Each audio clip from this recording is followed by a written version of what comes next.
Shalom para murid Kristus yang dikasihi Tuhan. Saat ini kita akan kembali merenungkan firman Tuhan yang diambil dari Yakobus pasal 4 ayat 15 sampai 16 dengan tema Tahun mendatang, terang atau petang.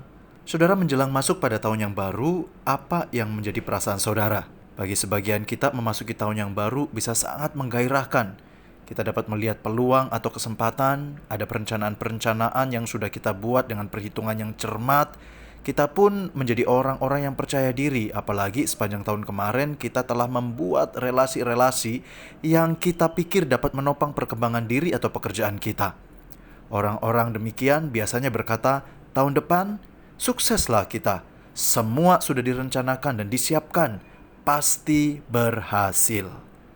Tetapi saudara, tidak bisa dipungkiri, bisa jadi ada di antara kita memandang tahun baru dengan kegentaran. Hingar-bingar Natal yang penuh keceriaan bisa saja secara perlahan tapi pasti membuat kita kembali pada dunia nyata di mana kita bergumul di dalamnya. Sisa hutang yang masih menjadi tanggungan, biaya-biaya hidup yang terus naik tetapi belum ada jaminan pasti untuk bagaimana memenuhinya, studi yang belum kelar tapi sudah dibayang-bayangi tenggat waktu masa kuliah, atau relasi yang masih dingin baik dalam keluarga, dunia kerja, atau lingkungan pelayanan. Saudara, kondisi ini tentu membuat kita kemudian tidak memiliki antusias dalam menatap masa depan. Saudara, yang satu relatif confident, tetapi yang satunya lagi ada perasaan inferior. Kira-kira yang manakah yang menggambarkan kondisi saudara? Bagaimanapun kondisi saudara, kita perlu ingat, memasuki tahun baru ini kita perlu sama-sama aware dengan kedua sikap yang dapat sama-sama berbahaya, yaitu overconfident atau inferior.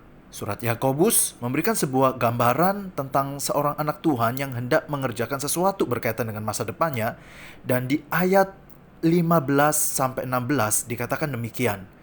Sebenarnya kamu harus berkata, jika Tuhan menghendakinya, kami akan hidup dan berbuat ini dan itu. Tetapi sekarang kamu memegahkan diri dalam congkakmu dan semua kemegahan yang demikian adalah salah. Saudara, pada bagian firman Tuhan ini kita dapat belajar beberapa hal yang dapat menjadi prinsip bagi kita untuk memasuki tahun yang akan datang. Pertama, saudara, buatlah perencanaan.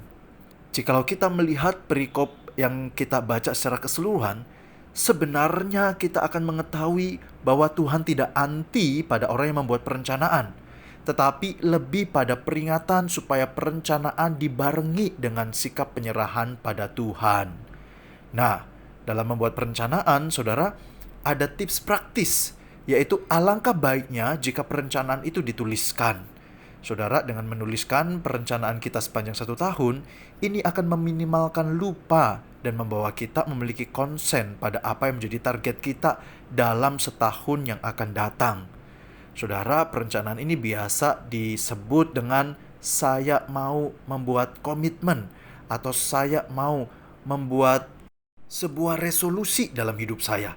Dan kita bisa membuatnya dalam 3 aspek yang menurut saya menyentuh keseluruhan hidup manusia pada umumnya. Apa saja itu? Saudara, perencanaan yang berkaitan dengan aspek pribadi. Bagaimana dengan kehidupan pribadi kita dengan Tuhan?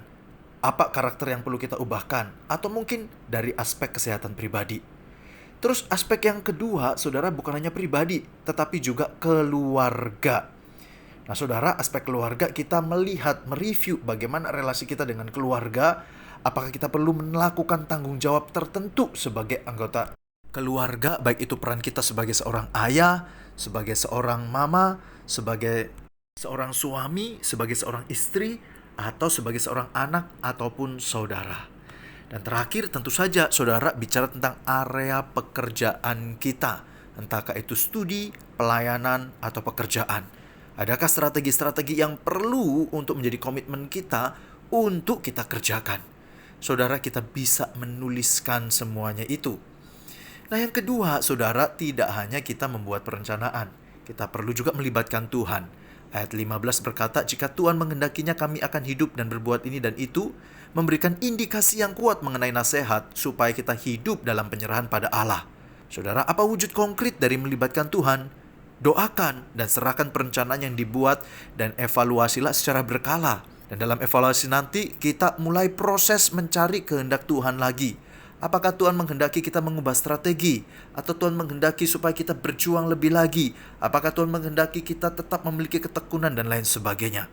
Saudara, melibatkan Tuhan itu juga berarti ketika kita mencapai apa yang telah kita rencanakan, kita harus ingat bahwa itu semua adalah berkat dari Tuhan. Dan pencapaian itu bertujuan untuk membawa orang melihat kemuliaan Tuhan, bukan melihat diri kita. Saudara, dengan membuat perencanaan dan melibatkan Tuhan, kiranya Tuhan menolong kita untuk tetap menatap masa depan dengan optimis, dengan kesadaran Tuhanlah yang hadir, memberikan pertolongan, tuntunan, dan kekuatan, sehingga nama Tuhan makin dipermuliakan dan masa depan kita menjadi terang, bukan petang. Salam memasuki tahun yang baru, kiranya Tuhan memberikan pertolongan, Soli Deo Gloria.